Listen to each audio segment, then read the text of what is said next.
Hi everyone, and welcome to another episode of Legal Tings. Today we're talking about the difference between being sued as an individual compared to being sued as a company.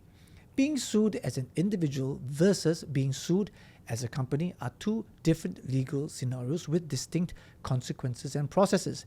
Here are some of the key differences. Number one, legal liability. If you are sued as an individual, you are personally responsible for damages and penalties that result from the lawsuit.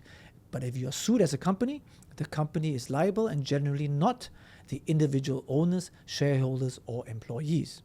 Number two, assets. If you are sued as an individual, you are personally responsible for debts and damages, and your personal assets, such as your home, car, bank account, monies, may be at risk of being used to satisfy a judgment if you are unable to pay the damages or penalties.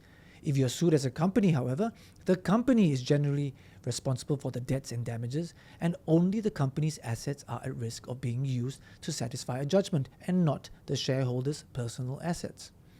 Number three, representation. When you are sued as an individual, you typically represent yourself in court unless you choose to hire a lawyer. When you are sued as a company, the company must be represented by a lawyer. Number four, business continuity.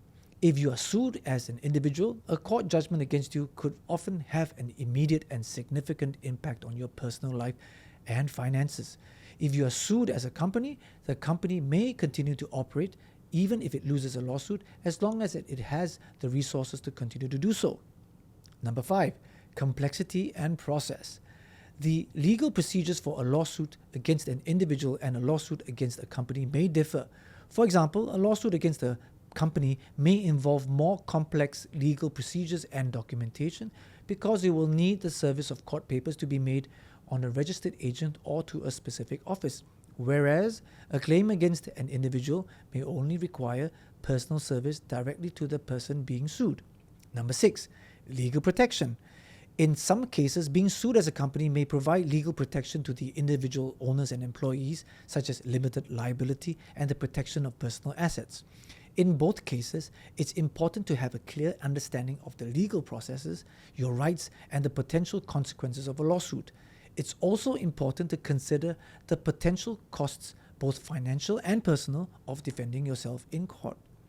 In short, one of the main differences between being sued as an individual and being sued as a company is the level of personal responsibility, financial liability, and the scope of assets at risk in the lawsuit.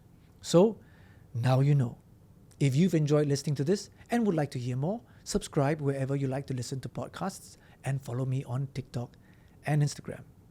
And remember, it's not rocket science, it's just legal things.